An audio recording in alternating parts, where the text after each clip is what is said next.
बेरोजगारी महाराष्ट्रातली वाढते आहे आणि त्यात महिलांची वाढते आहे, त्यात शहरातली वाढते आहे। रस्ता बांधायचा, हायवे बांधायचा म्हणजे विकास, एवढा विकासाचा मर्यादित अर्थ नाही आहे। राज्यपाल महोदय सांगतायत की आमचा 0.5% टक्का देशातल्या इकॉनॉमीमध्ये कमी झाला। शहरातील पुरुषांच्या बेरोजगारीमध्ये दुप्पट वाढ झालेली आहे।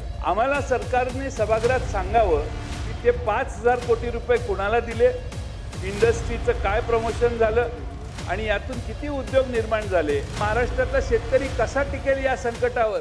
राज्यपाल महोदयांनी यावर्षी भाषणात सांगितलं की 13.5% देशाच्या GDP मध्ये महाराष्ट्राचा वाटा 13.5% आहे। पण मागच्या वर्षीच्या भाषणात अध्यक्ष महोदय राज्यपाल महोदय असं म्हटले की 14% आहे।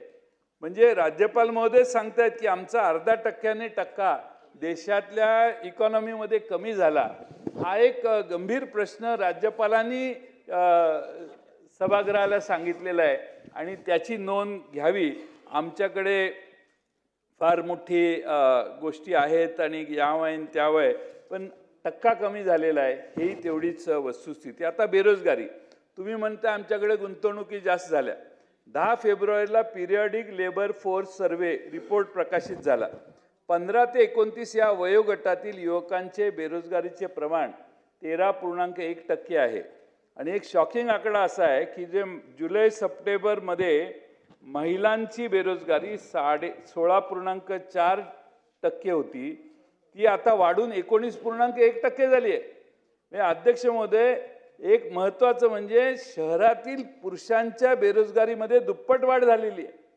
अध्यक्ष महोदय, तुम्ही एवढी गुंतवणूक आली तेवढी आली एवढं सांगताय, मग एवढी बेरोजगारी का वाढते? प्रत्यक्षात तसं दिसत नाही असा त्याचा अर्थ आहे आणि हे मी नाही काढलेलं, तर 10 फेब्रुवारीला पिरियडिक लेबर फोर्स सर्व्हेनं प्रकाशित केलेली ही आकडेवारी आहे।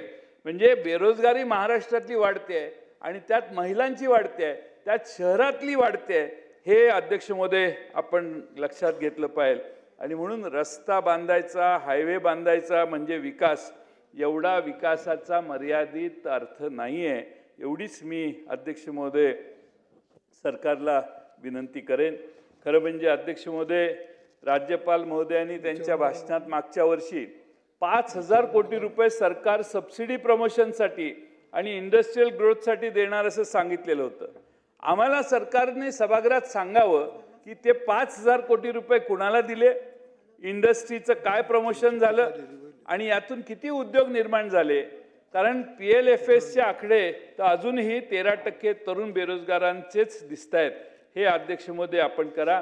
परत कंत्राटदार आपले महाराष्ट्रात वेगळी कॉन्ट्रॅक्ट घेतलेल्या मुलांचे 77,500 कोटी रुपये अजून थकलेले आहेत अध्यक्ष महोदय। त्यांनी तर सोनी घाण करून घाण ठेवून आपला उद्योग केला आहे। आता सरकारकडून पैसे येत नाहीत म्हणून घरदारं विकून बँकांची कर्ज भागवण्याचं काम अध्यक्ष महोदय करत आहेत।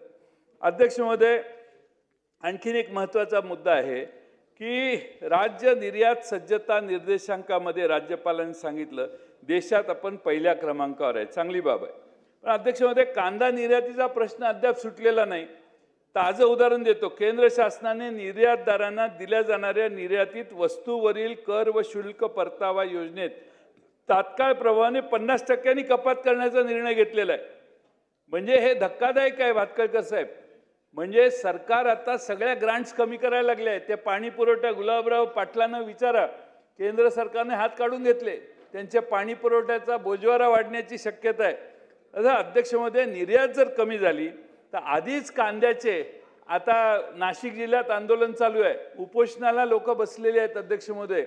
कांद्याचे दर 600-700 रुपयावर खाली आलेले आहेत आणि अध्यक्ष महोदय, कांदा उत्पादन 1,600 रुपये किमान कांदा उत्पादन खर्च आहे। 2,000 रुपये तर कांदा उत्पादकांना मिळाले पाहिजेत, ते आता 600-700 रुपये आलेले आहेत अध्यक्ष महोदय।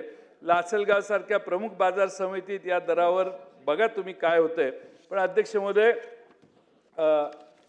नाशिक जिल्ह्यात चांदवड भागात आता आंदोलन चालू आहे, उपोषणाला लोक बसले आहेत दर खाली कोसळले म्हणून।